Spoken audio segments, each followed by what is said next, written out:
Oke, Assalamualaikum warahmatullahi wabarakatuh. Waalaikumsalam warahmatullahi wabarakatuh. Alhamdulillahirrahmanirrahim. Wassalatu wassalamu ala asrofil anbiya'i wal mursalin wa ala alihi wa sahbihi ajmain, amma ba'du.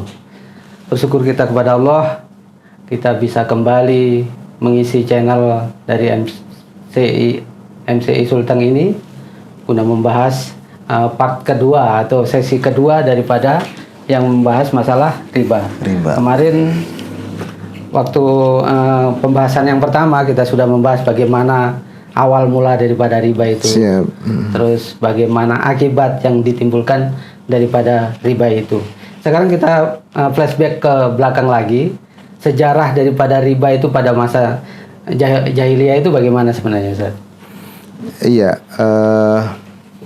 itu kalau dalam aturan agama Yahudi itu bahwa riba itu boleh dipraktekkan kepada agama di luar Yahudi, ya. Tetapi kalau untuk agama Yahudi tidak. Jadi awalnya memang dari agama Yahudi nih, ya. Iya. Makanya mau agama Yahudi interaksi dengan Nasoro atau dengan Muslim gitu kan, itu mereka halal melakukan riba. Itu awalnya. Nah, sehingga praktek itu kemudian dibawa, akhirnya sampai di Madinah, gitu kan. Dan makanya saat itu yang paling banyak, yang paling kaya itu orang-orang Yahudi. Karena kan orang Arab ini kebiasaan hingga sekarang itu ketika ada tamu, dia harus jamu tamu itu semaksimal mungkin. Mau dipotongkan kambing, onta, apa semua. Walaupun dia nggak punya uang, maka jalan satu-satunya ketika mungkin saat itu dia tidak punya uang, maka dia harus meminjam dengan cara menggadai. Apa yang digadaikan? Pohon kurma, gitu kan. Nah, digadainya kemana? Ke orang-orang Yahudi. Orang-orang Yahudi gadainya ke orang-orang Yahudi. Setelah itu kemudian kalau tidak bisa bayar yang utangan pertama sama orang Yahudi ditambah lagi, gitu. Sampai akhirnya nggak bisa bayar, akhirnya yang diambil kebun kurmanya. Sehingga saat itu di Madinah itu hampir sebagian besar pohon kurma itu kebun kurma milik orang-orang Yahudi. Nah, orang-orang Islam terbiasa mungkin lihat, wah kayaknya untung besar nih kan. Nah, kita lari ke bisnis gitu kan. Kalau praktek akhirnya ikut. Maka muncullah hadis yang diriwayatkan oleh Imam Ahmad, waribal jahiliyah maudu'u. Ya, riba jahiliyah itu sudah dihapus. Ini nanti kisahnya nih, ya. Sudah dihapus. Wa awalu riba adau, dan pertama dihapusnya riba itu riba Abbas bin Abdul Muthalib, yaitu riba yang dipraktikkan oleh keluarga besar Abbas bin Abdul Muthalib. Ya. Fa innahu, dan sesungguhnya riba itu semua maudu'u kulluh, sudah dihapus semuanya, nggak boleh. Nah, berarti dulu memang dipraktekin gitu, ya. Sebelum syariat ini ditetapkan oleh Rasulullah, oleh Allah Azza wa Jalla lewat lisan Rasulnya, lewat aturan syariat ini, memang semuanya praktek, termasuk orang-orang para sahabat dan seterusnya. Iya, karena memang dilihatnya untungnya besar gitu kan. Kelihatan untungnya besar. Keuntungan saja yang dilihat. Betul, dari sisi keuntungan, makanya sehingga ketika Allah katakan dalam Al-Qur'an, fala yarbu indallah. Jadi orang-orang yang merasa bahwa dengan riba itu bisa bertambah hartanya gitu kan, terlihat oleh manusia bertambah gitu kan, tapi kemudian Allah katakan fala yarbu indallah, sesungguhnya di sisi Allah tidak bertambah. Nah, itu awalnya dari situ, ya. Begitu. Jadi hadisnya jelas tadi sudah saya katakan bahwa pertama yang dihapus itu riba yang dipraktekkan oleh keluarga besar Abbas bin Abdul Muthalib. Kalau bentuk-bentuk ribanya sendiri itu waktu prakteknya sendiri pada waktu zaman sahabat itu, waktu zaman Nabi gitu, ya. Itu bagaimana prakteknya, itu bagaimana? Apakah sama dengan yang dipraktekkan sekarang bentuk-bentuknya itu? Baik. Jadi memang pemirsa yang dirahmati Allah Azza wa Jalla, riba yang hari ini dipraktekin tuh sama masyarakat secara umum di zaman modern. Hari ini kan zaman modern ini, ya. Iya. Maka kalau kita akan mendeteksi riba-riba jahiliyah yang dipraktekkan di zaman dulu dengan riba-riba jahiliyah yang hari ini apakah masih dipraktekkan? Nah, berarti kita harus kembali ke bagaimana kemudian para sahabat dan orang-orang Yahudi dulu, apa yang dipraktekkan kemudian kita cocokkan sama nggak seperti hari ini. Contoh, jadi satu-satu saya kupas gitu, ya. Yang pertama, riba jahiliyah yang dipraktekkan dulu apakah ada di sekarang? Contoh, ketika seseorang kemudian meminjamkan 100 keping emas Ini riba jahiliyah ya. 100 keping emas kepada seseorang, A kepada B, ya, dengan waktu tenor yang telah ditentukan. Contoh mungkin 1 tahun gitu kan, seperti itu. Nah, ketika pengembaliannya kemudian dilebihkan 1 dinar, ya, dari 100 dinar dikembalikan lebih 1 dinar. Nah, itu riba jahiliyah yang dipraktekkan orang-orang Yahudi dan zaman dulu. Jadi pinjam, kalau dinominasikan ke akumulasikan ke rupiah, katakanlah pinjam 1 juta, kembalinya 1.100.000. Ya. Nah, itu riba jahiliyah. Nah, pertanyaannya sekarang pemirsa, apakah kemudian hari ini ada seperti itu? Ada nggak hari ini seperti itu, praktek seperti itu? Pinjam 1 juta, kembalinya 1.500.000. Nggak usah 1 juta. Di lembaga-lembaga keuangan, makanya pemirsa, lembaga-lembaga keuangan hari ini, ya, kalau konvensional udah jelas tuh kan. Jelas, ya. Kalau syariah, makanya harus dikoreksi lagi gitu ya. Seandainya syariah jualannya adalah hutang piutang atau qard dalam istilah bahasa Arab, qard atau dain ya, hutang piutang, maka ketika dia praktekkan kemudian pengembaliannya lebih, maka dia sementara berarti dia sedang mempraktekkan riba jahiliyah. Gitu. Itu yang pertama. Jadi pinjam 1 juta, kalau zaman dulu pinjam 100 keping emas dengan waktu tenor yang ditentukan 1 tahun, kembalinya 100 lebih keping emas. Itu riba jahiliyah yang pertama. Ada nggak sekarang? Ada nggak? Ada, tentu ada. Banyak ya, banyak. Nah, berarti pemirsa, kalau hari ini Anda melihat ada orang mempraktikkan seperti itu, walaupun sudah di zaman modern, berarti orang jahiliyah, gitu kan? Oh gitu. Iya. Terus kalau ada lembaga ya, ada lembaga-lembaga keuangan ya yang mempraktekkan riba ini, oh berarti dia mempraktekkan orang-orang, kategorinya orang-orang jahiliyah, ya. Menekan, merampok, istilah kasarnya begitu ya, menindas, ya, intinya yang penting dapat untung. Itu yang pertama. Ya, yang pertama. Kemudian yang kedua, A meminjamkan 100 keping emas kepada B. Jadi saya pakai istilah A dengan B ya, supaya paham ya. Ya. A meminjamkan uang kepada B sebesar 100 keping emas dalam waktu tenor 1 tahun. Jika B tidak bisa mengembalikan uangnya dalam waktu 1 tahun itu, dalam per bulannya dia ternyata nggak bisa bayarin, maka kemudian si pemilik uang mengatakan, Anda bulan ini nggak bisa bayar, saya tambah ya, supaya istilah mereka denda gitu kan. Denda. Kalau ingin Anda nggak dibayar, nanti bagaimana dengan uang saya yang sudah dipinjamkan, rugi kan gitu. Jadi saya tambah ini dengan istilah denda, atau sebaliknya si penghutang, orang yang berhutang itu mengatakan kepada A, begini saja, kan saya bulan ini belum bisa bayar. Nanti bulan depan saya bayar, nanti saya tambah. Jadi ada 2 kalimat yang disebutkan. 1 kalimat dari orang yang punya uang dengan mengatakan, ya Anda nggak bisa bayar bulan ini, saya tambah saya denda. Dan itu kalimat pertama. Kalimat kedua dari orang yang berhutang.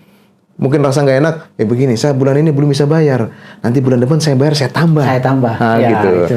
Nah, itu adalah praktek-praktek riba jahiliyah. Kalau hari ini ada nggak yang begitu? Ada. Tetap ada. Tetap ada ya. Berarti sebenarnya ini orang hari ini orang jahiliyah dong. Iya, sama gitu. Saja kayaknya. Iya, jadi pemirsa, kalau hari ini ada orang yang mempraktekkan riba itu, berarti dia orang-orang jahiliyah. Walaupun mungkin Anda sering mengatakan, Alhamdulillah, hari ini kita berada di zaman Islamiyah, sudah keluar dari zaman jahiliyah. Islamiyah yang mana? Gitu kan?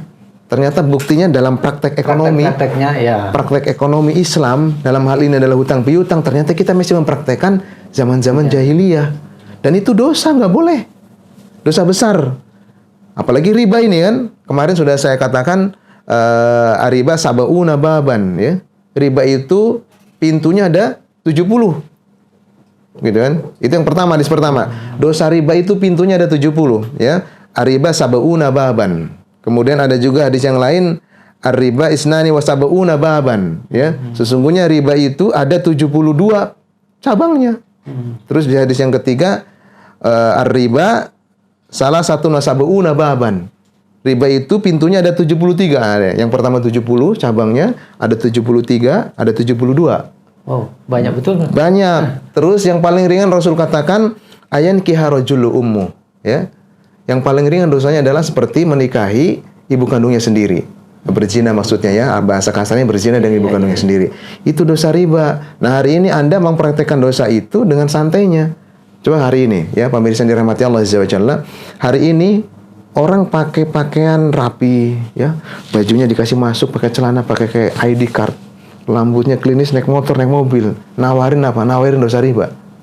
Datang ke pengusaha-pengusaha tuh, kios-kios, toko-toko gitu kan. Pak pinjam, pedalin, tambah apa semua. Pemirsa yang dirahmati Allah Azza wa Jalla, Anda harus sadar, Anda harus tahu bahwa dia sedang menawarkan kepada Anda neraka. Sedang menawarkan kepada Anda neraka dan dengan pakaian yang rapi. Ya. Nah, itu yang kedua. Nah, yang kedua. Kemudian yang ketiga, pemirsa yang dirahmati Allah Azza wa Jalla, riba jahiliyah yang ketiga itu contoh. A, ya, memberikan pinjaman kepada B sebesar 100 keping emas. Kalau di akumulasi ke rupiah, katakanlah contoh, A meminjamkan uang 100 juta kepada B, ya, dalam waktu tenor mungkin 1 tahun, ya. Kemudian setiap bulannya dikenakan bunga sebanyak 200.000 lah gitu ya, 200.000 ya. Saat pengembalian harus dikembalikan 100 juta. Nah, pemirsa, saya ulangi satu kali lagi ya. Ketika A memberikan pinjaman kepada B sebanyak 100 juta selama 1 tahun. Tetapi setiap bulannya dikenakan denda bunga ya sebanyak 200.000. Sampai nanti 1 tahun selain bayar bunga ini tadi kembalinya tetap 100 juta. Apakah hari ini ada dipraktekkan? Antum pernah lihat nggak utangan seperti ini? Ada. Apa itu namanya? Hah? Ya pemirsa, hari ini praktek yang ketiga ini adalah istilah kita itu rekening koran. Oh, ya. Orang kalau pinjam di lembaga keuangan, ya itu menggunakan sistem rekening koran. Apa itu? Pinjam 100 juta, kembalinya 100 juta. Ya. Tapi per bulan dia bayar bunga saja. Ya. Makanya hari ini kan banyak tuh ya, orang-orang kadang pinjam 350 juta, 500 juta gitu kan. Tanpa mengembalikan gini. Jadi per bulan hanya bayar bunga saja. Ya kan? Bunganya biasanya kalau 500 juta kadang mungkin bayarnya 2 juta. Kelihatan kecil. Ya, kelihatan kecil ya. Kecil 2 juta, 2 juta, 2 juta. Tapi pokoknya nggak berubah. Nggak berubah ya. Tetap 500 juta. Nanti jatuh tempo 1 tahun. 1 tahun harus dikembaliin. Tetap 500 juta. Ya. Kalaupun dia tidak bisa mengembaliin, ditambah lagi. Ya. Dengan cara apa? Tetap bayar bunga terus. Sampai kapan? Ya sampai dia bisa bayar. Gitu. Luar biasa ini rampokannya ya. Maksudnya istilah saya itu dirampok betul kita ini ya. Setiap hari banting tulang cari kerja ini Pak. Ya, cari kerja ini ya. Kerja dapat gaji, selesai gajinya. Habis. Contoh kecil ya, contoh kecil pemirsa yang dirahmati Allah Azza wa Jalla. Hari ini saya kemarin ya mungkin 1 minggu yang lalu ya, saya ketemu dengan salah seorang ASN, dia cerita bagaimana di kantornya itu, ternyata rata-rata itu orang yang sekarang kerja di kantor, itu kenapa hari ini kadang malas-malas kerja. Antum tahu kenapa malas-malas kerja? Ya, kan kebanyakan orang kantoran kan malas kerja dia tuh. Ya. Dia cuma sekedar datang aja sampai di kantor main catur gitu kan. Atau main WA, ngobrol, kerjanya malas. Kenapa? Karena setiap bulan sudah nggak dapat gaji.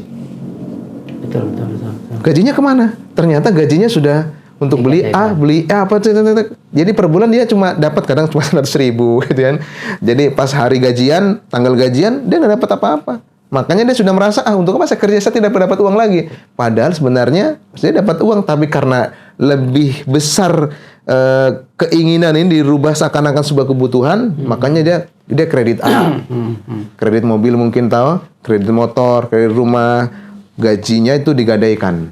Gitu kan, akhirnya pas setiap bulan nggak punya gaji sudah. Makanya kenapa hari ini para PNS, mohon maaf ya, ini saya bukan nyinggung-nyinggung, tidak, secara umum saja. Kenapa hari ini para ASN itu malas-malas, plus kedua bikin bisnis lain, padahal sambil kerja.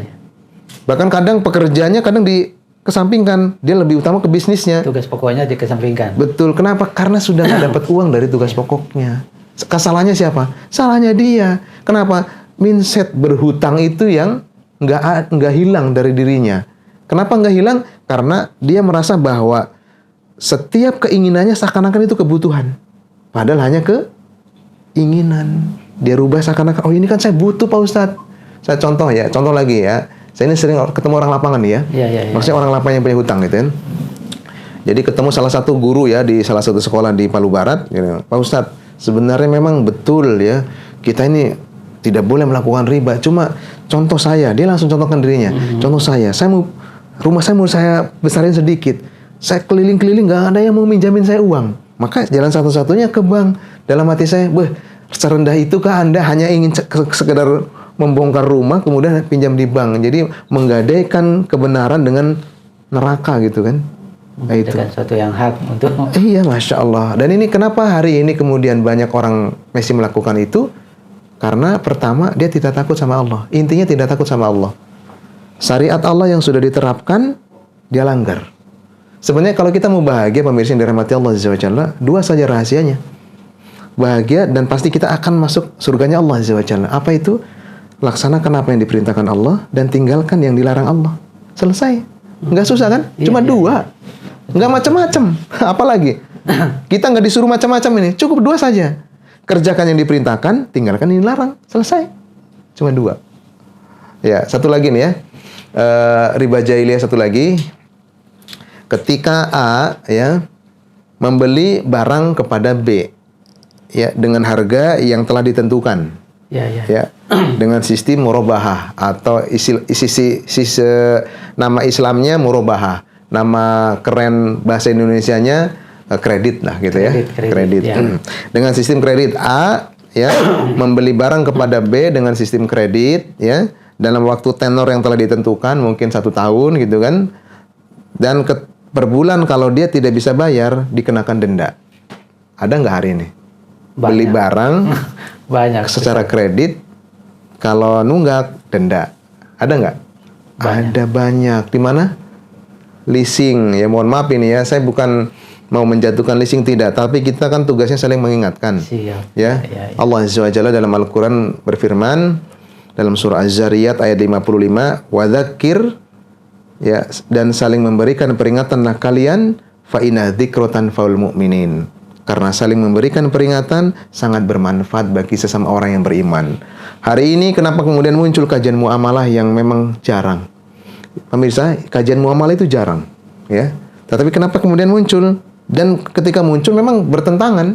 Iya. Ya, karena pasti, prakteknya sudah prakteknya udah mendarah daging, udah di mana-mana, bahkan masuk struktur pemerintahan, kadang pimpinan kasih tanda tangan untuk pencairan pinjaman dan seterusnya. Ini juga Masya Allah mungkin karena sudah menggurita ya. Jadi sekarang kadang pimpinan-pimpinan itu ya di instansi apa saja gitu kan. Karena beberapa kali ada orang, Pak Ustadz, saya sebagai kepala di sini gitu kan.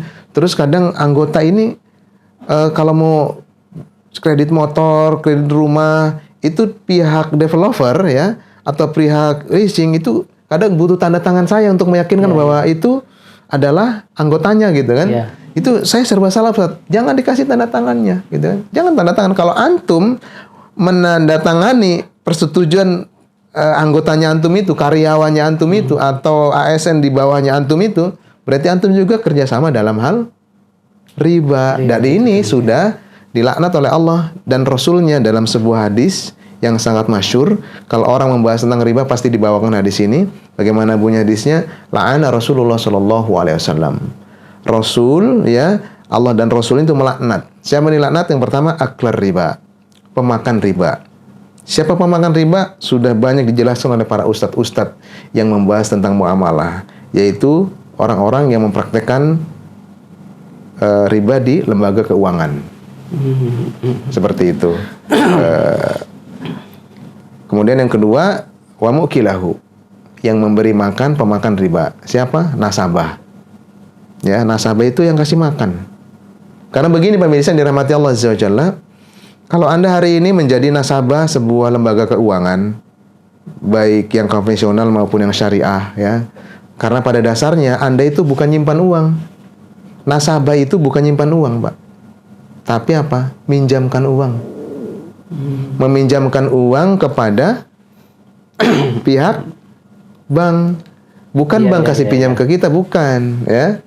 Jadi kita itu yang sebenarnya para nasabah ini yang nabung uang itu Anda bukan nabung. tapi Anda meminjamkan uang kepada bank yang nantinya bank kemudian dia pinjamkan lagi kepada orang lain. Nah, berarti Anda itu sedang mempraktekkan riba. Makanya Anda disebut yang memberi makan pemakan riba. Kalau yang pertama kan jelas pegawai-pegawai lembaga keuangan, yang di dalamnya. Jadi tidak semua lembaga keuangan itu mempraktekkan riba, pemirsa. Tetapi kalau di dalamnya ada unsur riba, berarti sudah termasuk dia. Termasuk dia berarti.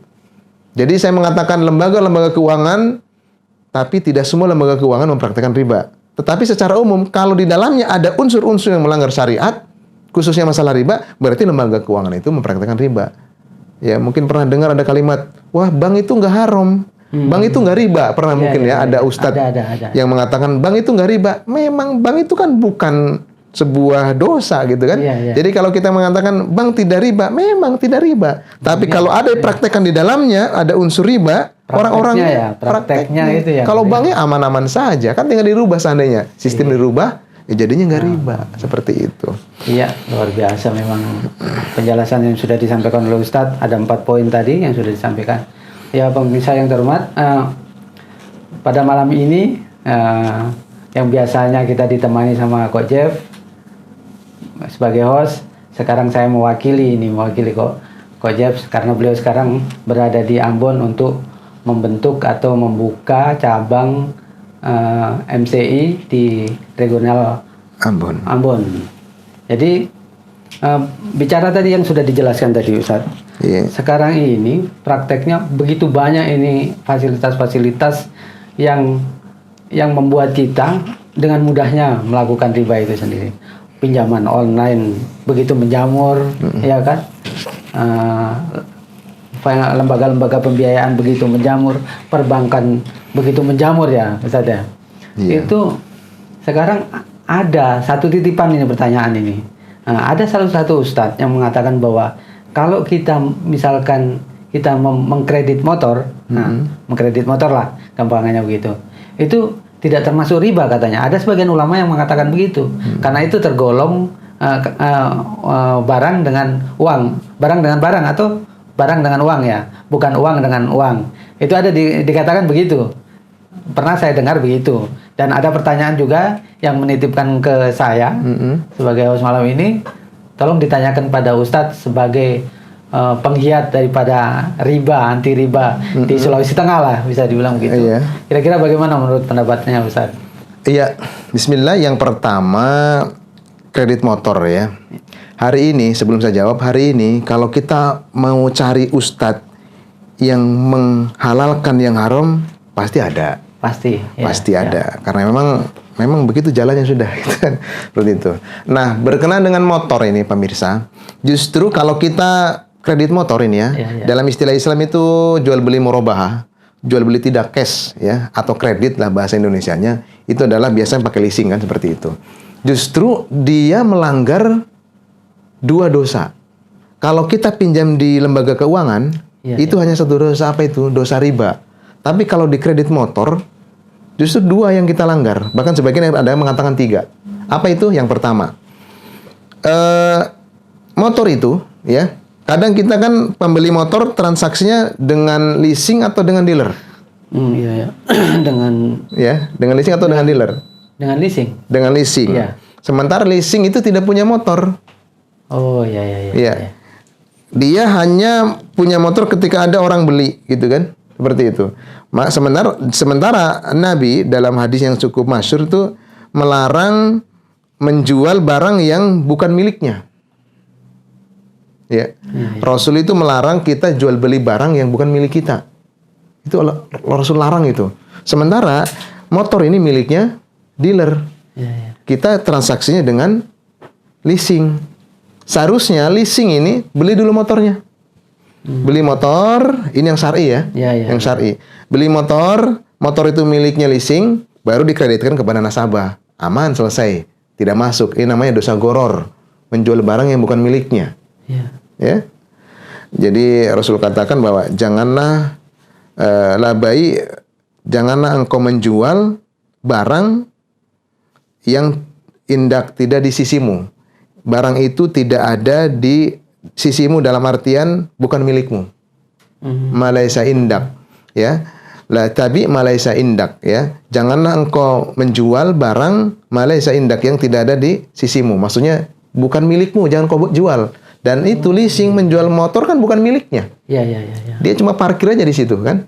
Begitu ada pembeli atau mungkin dia ada marketingnya di luar sana, datang baru motor yang mana Pak yang pilih? Silakan. Oh saya motor ini ya, sudah. Ya. Baru eksekusinya nanti dari pihak leasing. Padahal sebenarnya dalam syariat itu nggak boleh. Bagaimana yang boleh? Leasing beli dulu motornya, baru tawarkan kepada orang lain. Berarti di situ melanggar satu dosa. Apa itu dosa? Goror. Pemirsa, dosa goror ya. Kemudian yang kedua, dosa riba. Didenda. Ada nggak didenda? Ada nggak yang nggak didenda? Nggak ada. Nggak ada kalau semua sekarang leasing didenda. Lebih fatalnya lagi, kalau nggak bisa bayar disita, gitu kan? Iya. Dan sitanya bukan sita syar'i, ya, tapi sita yang non syar'i. Kadang dipaksa, ya, intimidasi apa semua. Walaupun begini pemirsa, ini juga saya mau luruskan, ya. Dalam Islam itu sita boleh, ada. Boleh, ya. Makanya tolong ini nanti kalau sudah tersebar di media sosial atau apa semua, bagi para developer bisnis apa namanya, yang rumah-rumah itu apa namanya istilahnya bisnisnya? Bisnis properti syariah, properti syariah. Jangan Anda jual di situ, kan biasanya tanpa denda, tanpa riba, tanpa bank dan seterusnya. Cuma satu ada lagi tambahan, tanpa sita. Nggak boleh. Dalam Islam boleh sita. Oh, sebenarnya boleh ya? Boleh sita. Dalam Islam boleh. Ya, dalam boleh. Tinggal sitanya model syar'i, ya. Makanya dalam sebuah akad itu ada namanya akad khiyar. Khiyar itu akad memilih baik dari pihak yang berbisnis maupun dari pihak konsumen. Itu namanya hak khiyar. Jadi kalau ada orang ambil rumah nggak bisa bayar, punya hak khiyar dua-duanya. Hak khiyar yang pemilik developernya, Pak nggak bisa bayar, saya jual saja rumahnya. Nanti hasil jualannya bagi dua, ya. Sisa untuk bayar hutang, kelebihannya saya kembalikan kepada Anda. Itu hak khiyar, ada dalam Islam seperti itu. Seperti itu. Makanya tolong ini rubah nih ya para properti syariah yang mengatakan jualannya itu no riba. Kalau no riba iya pasti ya. No bank pasti ya, no denda pasti. Tapi no sita ini hapus saja. Jangan dipakai karena dalam Islam ada sita. Ada sita. Ya, kita belum membahas ke sana nih ya. Nanti ada babnya sendiri bahas properti syariah. Nah, kita kembali ke motor tadi. Di mana ribanya? Kalau dia lambat bayar kan didenda. Berarti secara tidak langsung Anda, pemirsa yang dirahmati Allah Azza wa Jalla, Anda sedang mempraktekkan dua dosa. Satu dosa goror, ya, karena Anda membeli barang yang bukan milik penjual. Ya. Yang kedua dosa riba. Jadi kalau hari ini ada yang mengatakan, oh boleh, kan ini kan dalam Islam boleh kredit. Betul, siapa yang enggak? Dalam Islam boleh kredit, tinggal caranya saja diperbaiki. Akadnya perjelas, motornya milik siapa, dan tidak ada denda. Kan gitu ya. Tapi kalau ada denda, wah selesai, berarti Anda mempraktikkan dua dosa. Tapi bukan berarti kalau begitu saya aman yang satu dosa aja Ustaz, dosa riba. Oh, lebih fatal lagi juga antum ya. Intinya dua-duanya ini nggak boleh ya. Mau dosa riba, dosa goror nggak boleh. Makanya tadi saya katakan kalau Anda cuma pinjam uang di bank itu kena dosa riba. Yang dosanya yang paling kecil tadi ya. Ayan kiharuzul ummu ya, berzinanya seorang dengan ibu kandungnya sendiri. Kalau kredit motor yang sekarang jalan ini ya, sekarang jalan, Anda sedang mempraktekkan dua dosa. Dosa riba dan dosa goror. Terus pertanyaannya begini, Pak Ustadz, saya butuh motor ini Pak Ustadz. Saya kalau nggak ada motor, saya nggak bisa ngapa-ngapain. Ikhwafillah atau pemirsa yang dirahmati Allah Azza wa Jalla, Allah itu tahu kebutuhan kita. Kenapa hari ini kemudian orang kredit motor, kemudian ujung-ujungnya disita nggak bisa bayar? Karena Anda melampaui kesanggupan Anda dalam melakukan transaksi. Contoh, Anda membayar kepastian dengan ketidakpastian. Pastinya apa? Bayar per bulan. Pasti itu. 500.000, 700.000, 1 juta pasti. Nggak bisa ditawar-tawar. Ketidakpastiannya apa? Belum pasti pendapatan kita berapa per bulan gitu. Itu yang pertama masalah motor. Kemudian yang kedua apa tadi? Yang kedua ya. Yang kedua, titipan yang kedua apa tadi? Nah, itu yang cuma membahas motor itu bagaimana hukumnya. Kan ada yang mengatakan bahwa itu riba. Terus yang tadi ada yang kedua itu antum bilang apa namanya? Saya lupa juga itu yang pertanyaannya antum tadi. Antum singkat tidak? Intinya begitu pemirsa, kalau untuk kredit motor, kalau mau syar'i, gampang. Sebenarnya pun di Palu ini kalau untuk di Pinrang itu udah banyak, di Makassar udah ada, namanya Elang Property. Mohon maaf ini saya bukan promosi ya. Tetapi di Palu bisa saja Anda komunikasi dengan perorangan atau orang-orang tajir di sini yang paham. Sebenarnya kemarin saya komunikasi dengan seseorang yang dia ingin mempraktekkan kredit secara syariah. Cuman dia takutnya kalau orangnya nggak bayar. Karena orang nganggap, kalau kredit sama dia aman nih, nggak ada denda apa semua. Itu. Cuma sebenarnya pandang enteng. Tapi sebenarnya begini pemirsa, tugas kita selanjutnya, tugas para dai dan tugas kita semua, mari pahamkan masyarakat agar menghilangkan kebiasaan berhutang. Intinya itu. Pahamkan dia tentang kebiasaan berhutang, kemudian pahamkan dia ilmu agama, sehingga ketika dia pun kalau mentok-mentoknya harus kredit motor, dia amanah. Dan begini pemirsa, kalau Anda kredit motor secara umum dengan menggunakan sistem ribawi tadi, maka Allah pasti akan tidak akan ridho. Kalau Allah sudah tidak ridho, maka secara otomatis rezekinya antum akan diseret-seretin tuh. Bahasa Jawanya seret, enggak tahu bahasa Indonesianya apa, ya. Seret itu keluar susah sekali gitu kan. Ya, itu seret gitu kan. Pasti kenapa Anda melanggar syariat Allah. Coba Anda bersabar saja. Contoh kasus saya pernah ya. 4 tahun yang lalu kalau nggak salah atau 5 tahun yang silam gitu kan. Ada orang ngadu ke saya, bukan ngadu, konsultasi ke saya. Ustadz, saya ada uang ini 3 juta Ustadz. Iya, terus? Saya butuh motor. Saya mau kredit motor ini Ustadz. Aduh, jangan. Sabar saja antum. Mending simpan uang itu, kemudian kalau ada motor bekas 3 juta, mending beli motor bekas. Kan motor bekas dengan baru fungsinya sama, mengantarkan tujuan dari A ke B. Iya. Nggak ada bedanya. Kan gitu kan. Kecuali memang itu tadi cuma keinginan supaya kelihatan baru, lain lagi ceritanya. Ya seperti itu. Jadi Ustadz, jangan. Pegang saja uang antum bersungguh-sungguh menghindari dosa ini, maka Allah akan berikan itu. Betul. 1 minggu kurang lebih jaraknya, tiba-tiba dia nelpon. Ada teman saya nelpon gini. Pak Ustadz, saya punya motor Pak Ustadz. Iya, terus? Ini motor ini, saya mau jual harganya 10 juta. Tolong Ustadz jualkan, tapi nanti kasih ke saya 3 juta saja. Oh gitu. Gitu, 3 juta saja. Jadi Ustadz jualkan 10 juta, nanti kalau sudah laku, kasih ke saya 3 juta saja. Saya hubungi sudah yang tadi punya uang 3 juta. Ya. Ini makanya saling berkaitan ini ya. Itulah memang pemirsa, kalau orang sabar itu, sabar atas perintah Allah, tidak mau melanggar syariat Allah, pasti ada jalannya. Jadi saya hubungi sudah itu. Saudaraku, ini ada motor, harganya 3 juta. Ini dijualin 10 juta, tapi maunya orang yang punya motor, kasih saya 3 juta. Maka dia kasih 3 juta, dapat motor. Masih bagus, motor besar, motor laki-laki ya. Luar biasa. Itulah berkat kesabaran. Jadi kalau hari ini kita sabar saja, kalau belum punya motor, sabar saja. Kalau mobil terlalu tinggi kalau mobil lah ya. Kalau nggak punya motor, sabar saja. Kalau nggak punya rumah, sabar saja. Jangan paksakan diri kredit rumah, KPR. Ya, mohon maaf ini KPR. Itu juga bermasalah, gitu kan? Kenapa bermasalah? Karena memang dari segi jualannya bukan. Kadang orang ini bayarnya ke developer, uang muka, kreditnya ke bank. Nah, ini kan bermasalah, ini dosa goror ini. Belum nanti ada tagihan-tagihan yang ini, denda apa semua dan seterusnya seperti itu. Jadi pesan saya itu bersabar saja. Allah tahu kesabaran kita, maka kapan kita bersabar, Allah akan berikan rezeki itu, apapun yang kita inginkan. Iya, luar biasa ini. Semakin menarik ini. Terus ada satu ini yang fenomena yang terjadi sekarang ini, yang lagi ngetren ini, ada penawaran untuk kredit emas. Nah, itu bagaimana Sendi?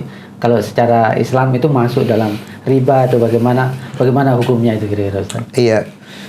Jadi kembalinya kita ke hadis secara umum, adz-dzahabu bidz-dzahabi wal fiddatu bil fiddati, sampai nanti di tulisan terakhir ya dan biadin. Mislan bimislin ya dan biadin, ya.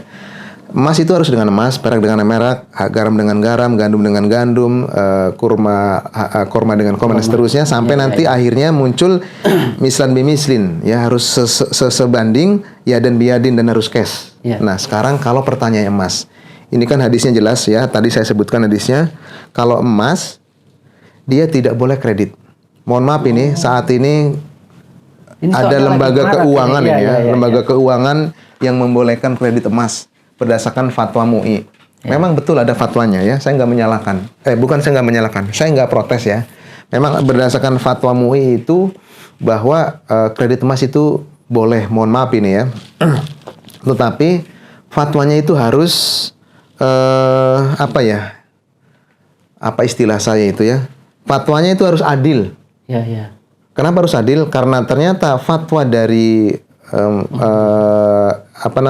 Majelis Ulama ini lewat DSN, lewat Dewan Syariah Nasional memfatwakan bahwa boleh kredit emas karena emas itu barang komoditas.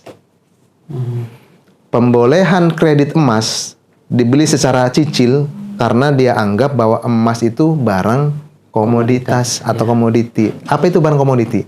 Barang yang sering kita pakai. Barang keperluan manusia. Mobil komoditas bukan? Mobil komoditas. Motor komoditas bukan? Komoditas. Komoditas. Kalau emas kayaknya tidak ya. Enggak.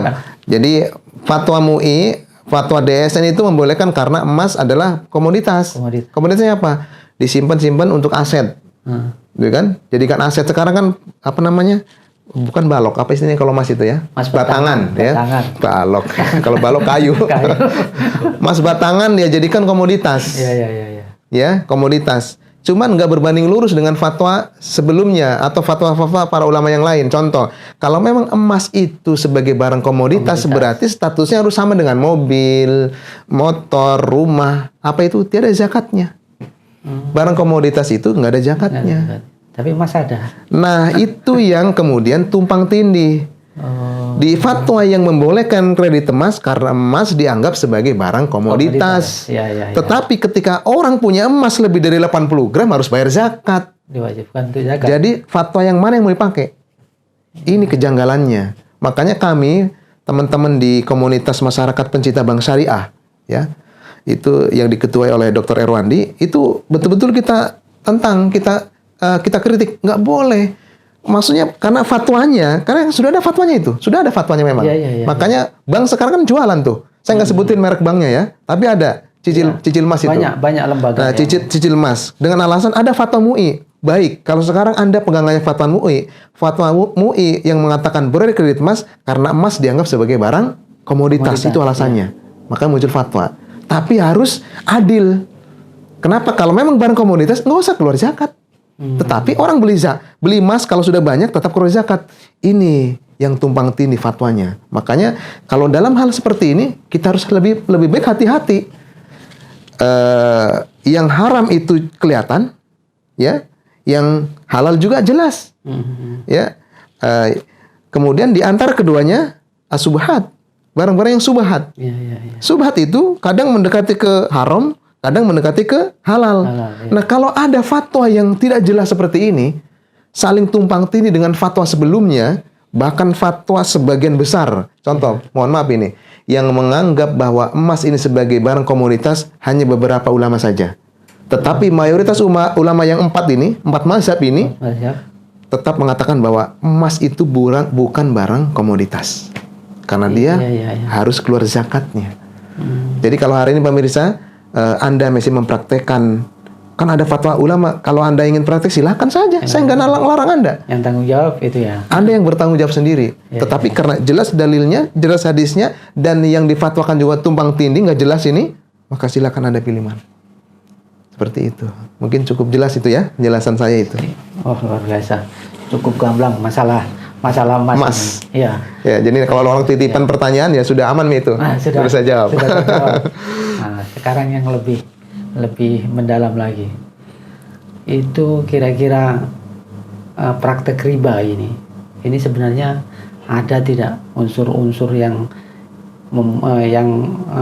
diformulasikan untuk membuat umat Islam ini semakin melemah, itu ada kira-kira? Kalau sebagai Ustadz, sebagai ini pemerhati dan pemerhati masalah ribawi ini. Iya, ini mungkin yang terakhir ya ini ya, pertanyaan terakhir. Apakah kemudian riba ada hubungannya dengan semakin melemahnya umat Islam? Ya. Jelas sekali ya. Karena riba ini dia berefek selain kepada pribadinya, maka dia akan berefek kepada lingkungannya, negara dan seterusnya. Ya. Orang kalau sudah terjebak riba, dia nggak bisa ngapa-ngapain. Dia terikat dengan lembaga keuangan. Budak dia. Mohon maaf ini saya sedikit kasar. Budak dia. Lembaga keuangan dia akan semakin semena-mena menindas kita. Kenapa? Karena dia sudah terikat. Hari ini contoh, kalau kita punya hutang kepada seseorang, kita akan ngerasa nggak enak. Maka apapun yang diinginkan oleh pihak yang memberikan hutang, dia akan bilang apa? Oh iya Pak, iya Pak, iya Pak. Maka semakin lemahlah. Dan contoh kecil, orang-orang Yahudi itu nggak berhutang.